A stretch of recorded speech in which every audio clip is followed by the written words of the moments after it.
This is a small 24-foot boat, and we want to take it 100 miles off the coast of New England to a place called the Canyons. Because in the canyons you can catch some pretty cool fish. You gonna grab the gas light? Right in the head. There was just one problem. When you have a 24-foot boat with an 80-gallon fuel tank, you don't have enough fuel to run 100 miles and back. Meaning before we left, we had to fill up a bunch of gas cans and bring them with us so we had enough fuel for the long journey. So we're at the gas station, and now is the very, very long fuel up. He's gonna pump the boat, then he's gonna pump like 8 gas cans, and then the 55-gallon drum. There's a reason I'm at this gas station. And the dumbest part is that we had to use multiple pumps because gas station pumps automatically shut off at $100. There's more. Oh yeah.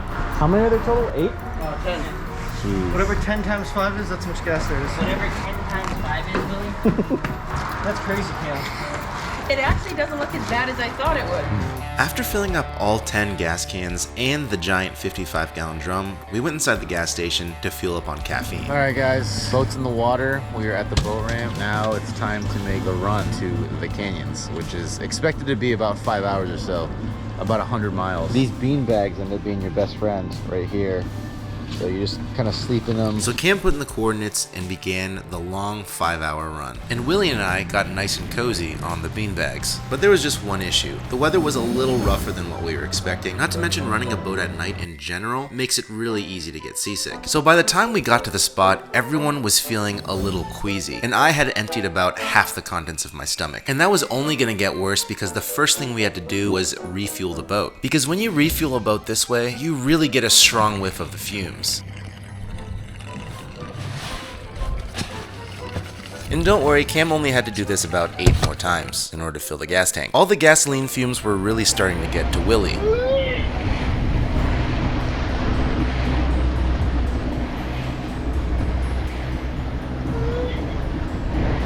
Alright, morale was pretty low. It definitely got a lot choppier. I started throwing up. I probably threw up about 4 times. But nonetheless, we pressed on because there were fish to catch. So we put out these spreader bars out the back and started driving around. Spreader bars are basically fake lures that imitate the bait that tuna like to eat. You pull them across the surface of the water and the tuna come up and slam it. We had a total of 3 rods out the back, plus the one on the side. We took turns driving the boat around and sleeping in the beanbag, waiting to be woken up by the sound of a reel going off. And to a fisherman, there's no better alarm clock.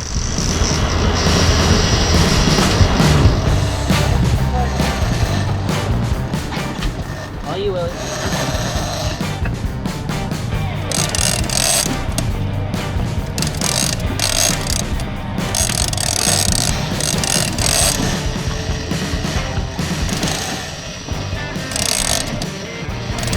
You gonna grab the gas light? Yeah. Oh, you still got You just got top shot on the reel? The fish was nearly at the boat, but there was just one problem. When you're fishing this many spreads on a boat this small, it's easy to get your spreads tangled up if you're not careful. So Cam jumped up on the bracket and untangled the 2 lines. And we finally got our first look at the fish. I got the rod.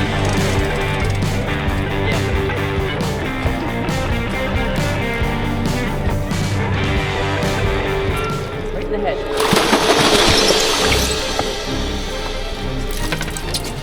Fish number 1 had hit the deck, a nice yellowfin tuna. Well, we got it. First one. So I quickly took a picture for Willie, and we went right back to fishing because we didn't want to miss the school of fish. Because today we weren't fishing just for fun. We were fishing to sell these fish to a restaurant and make a paycheck. But we'll get to that in just a minute, because the more time you spend taking pictures and video on the boat, the less time you're spending catching fish and making money. And this time I was up.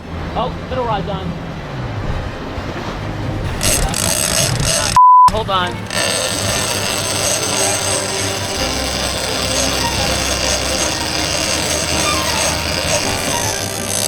Just so in the way.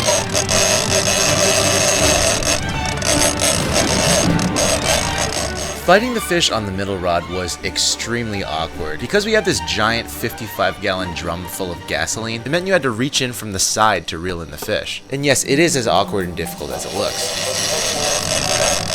But it didn't seem to really matter because I had ended up reeling in the smallest tuna that I've ever seen in my entire life. Do not deafen.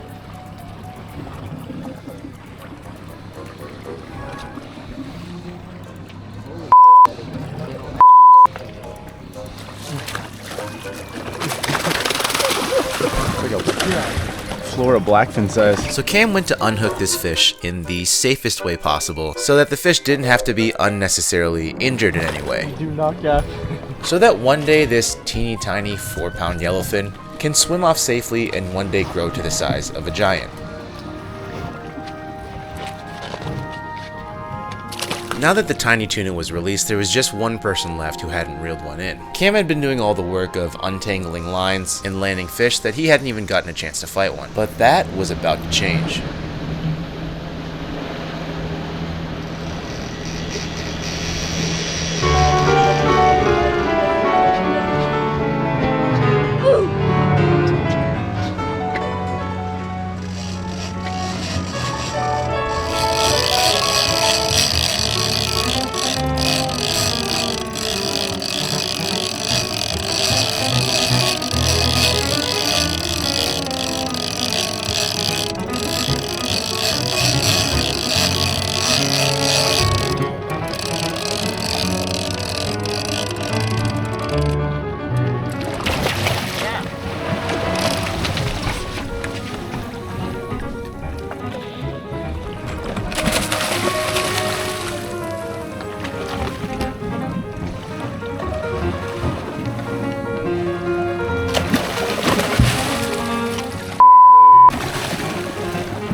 On the minnow. That was the most uneventful tuna I have ever caught in my entire life. Yeah.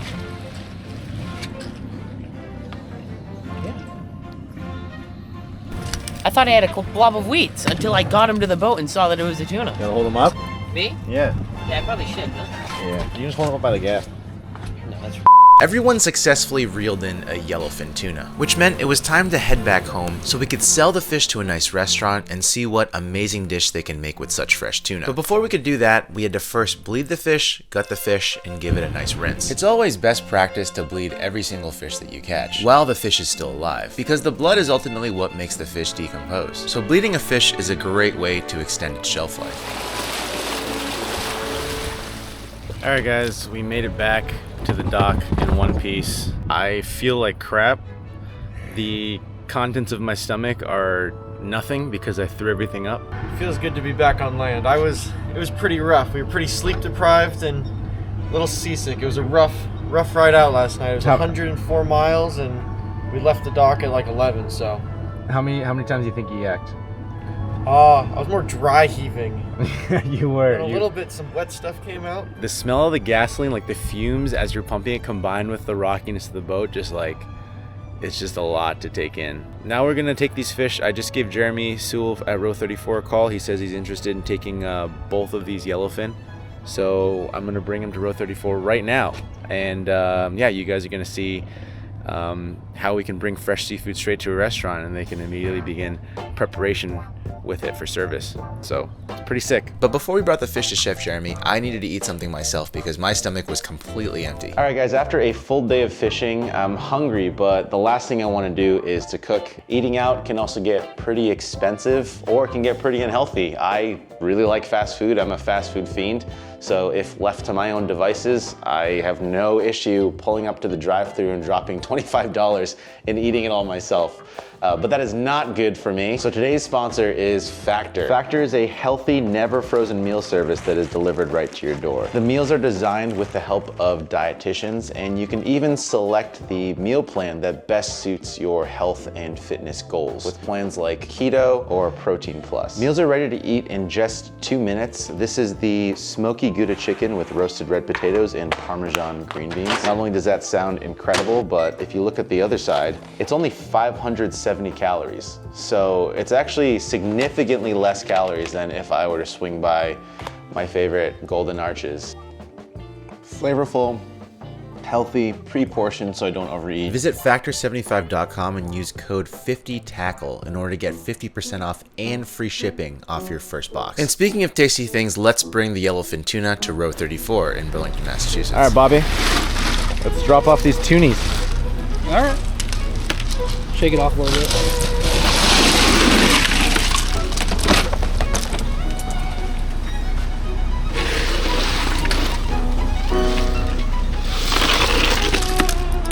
Junie.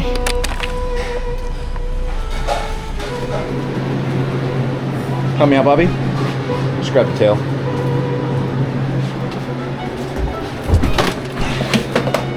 Beautiful. Nice. You guys want some free bass? Like that? Want some free sea bass? I didn't tell Jeremy about it, but we had extra because we sold yesterday at the pop-up. So this is what's left. Oh wow. There's only probably a dozen in there. They're not jumbos. Yeah, I can tell. But they're looking good too. They're good. That one is a jumbo. That one might be a jumbo. That's a beautiful one, yeah. Yeah. It's up to you. You guys can just take it if you want it. It's up to you. It's totally up to you. Yeah, take it, man. Take it. Yeah? Yeah, we won't charge you. I'll get it. Yeah.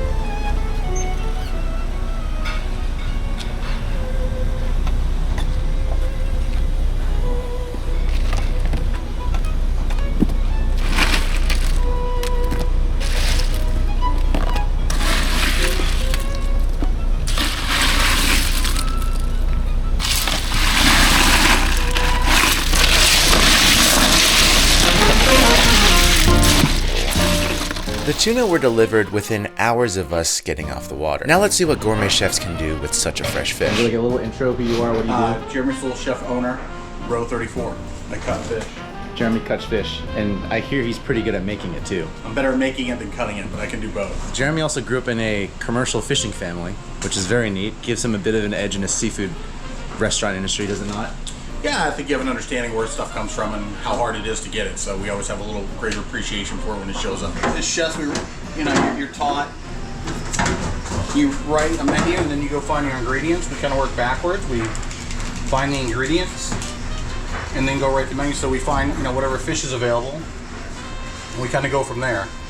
Whereas opposed to, I want to do tuna on the menu. That's great, but is tuna available? So we kind of see what's available and then we write the menu. So a little different approach to it. But I think with seafood you have to be nimble. This fresh like this is great on our menu. You guys serve yellows often? Whenever we can. We love anything local this time of year. Obviously bluefin's kind of the prize this time of year, but I think my favorite might be big eye, and I love yellows. Who usually does most of the cutting here? You? No, all the chefs know how to cut. But usually when we do, if they're bigger whole tuna, I'll do a lot of the cutting. So we get this collar off.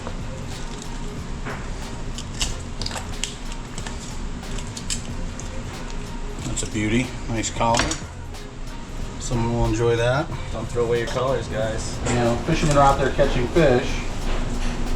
They're not always going to catch exactly what they want or what you want. So you have to be a little bit open to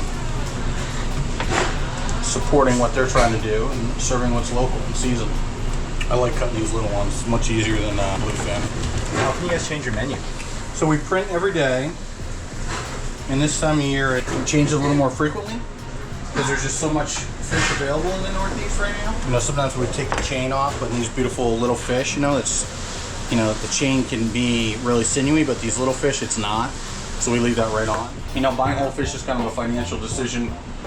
If you're going to pay for the whole fish, we try to use as much of it as we can, and sell every little bit and piece, and that's kind of how the benefit of buying a whole fish. I understand a lot of people buy fillets, it's time, and it's, not every restaurant sells a ton of tartare or crudo or ceviche. We're just very fortunate that we have a clientele that loves that stuff, and we love making it. We'll even scrape the skin to make sure we get everything off of it. So this little tray is all the bits and pieces we'll kind of go through, scrape the bones, maybe marinate the collars, take all the trim and cut it up for whatever use it's going to end up with. But we really try to use as much of it as we can. It takes a lot of knowledge about the fish. It takes a lot of knowledge about how to cook the different parts that a lot of people would just otherwise throw out. It also takes a lot of knowledge to know how to cut the fish right. The fact that all of their chefs here are trained to do it is actually pretty big. A lot of restaurants, they just buy from wholesalers as straight as fillets, and it's obviously more expensive if you do it that way, but there's also only so much you can do with it. As you can see, there's a lot of potential here. Just these two trays. It's summertime. There's beautiful produce around. We got some beautiful grilled squash we're going to utilize. We have some grilled corn. Corn came in today. We grilled some, shaved it. We're going to do a little corn and squash salad and maybe just some fresh herbs and lemon. And the key with seafood is don't do too much. Like, let that seafood shine. Just make sure you season it well, salt, lemon, and get out of the way. This is all stuff that they're preparing for service tonight. You can see all this food prep. Christian, you want to say hi to the viewers? How's it going, guys? Christian also likes to fish. Love fishing. Love fishing. We're trying to get him on a commercial boat on Thursday. Maybe see you soon. Can't wait. Chef Jeremy cuts up the grilled zucchini and some fresh peppers. Then he mixes it with the grilled corn, and we are ready to cook. A couple of nice tuna steaks, a little vegetable salad, some pesto. A little corn oil on the fish. Some salt. A little black pepper. Just a little. Okay. Clean, hot grill. Olive oil. Just gonna warm up our corn salad. A little bit of shallot. A little bit of garlic. Let that sizzle up first. So we're gonna go for like rare, and it's really, if you're gonna grill fish, some people get worried about grill marks. I don't. I want to just keep turning that so I get that nice grilled crust on one side. We'll flip it over for a second, let it warm up a little bit more, and then we're good to go. Our squash, our Fresno pepper, our corn,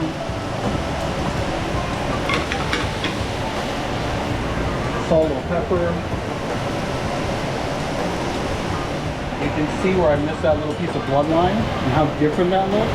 You know, it's not going to hurt you, it's just I tend to think it's a little bitter tasting and it doesn't look pretty. So if you're selling, you know, a $30, $40 piece of tuna, I like to make sure it's actually cleaned up. So look, we got nice roll lines, fish get a little crusty. We use fresh lemon for a lot of things. So I always like a little fresh lemon in the vegetables. Lots of fresh herbs. What's that, parsley? A little parsley chive mixture. So this is still gonna be rare. Just getting a nice little crust on the outside. You know, giving that some of that grill flavor. Our beautiful fresh pesto.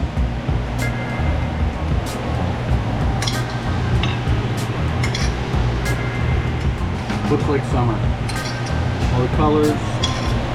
So the idea for this is like, anybody can do this. You can do this at home in your backyard. You need a little olive oil over the top. Tuna done easy. Anyone can make this. So Jeremy took the two beautiful dishes that he made, and we took a seat in his restaurant. And I could not wait to see how this tasted. Billy, how are you? Good. This looks dynamite. Absolutely dynamite. And you guys saw everything that went into this. I mean, it's a very simple, you know, as far as the ingredient selection, but... Well, you did all the work, right? You went out and caught the fish. Thanks very much, by the way. Thank you. You brought beautiful fresh fish to the restaurant. Our job is just to make sure that we stay out of the way of it, treat it right, cook it correctly, some beautiful seasonal vegetables with it, salt, lemon, and that's dinner. All right, let's try it. We'll see if I cooked it okay. Yeah, look at that. Nice little char on the outside, nice and rare in the middle. Falls apart, it's nice and juicy. Oh, that just smells incredible. It really does smell great with the pesto and the vegetables. Okay, pretty good. Okay, pretty good, he says. All right, we're going in for a piece of tuna.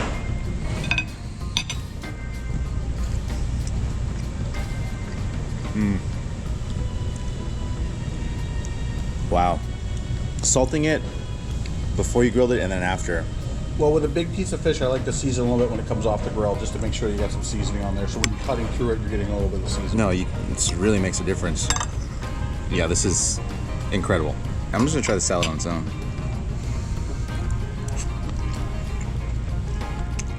So good. The pesto is incredible. The char from the corn. Oh my gosh.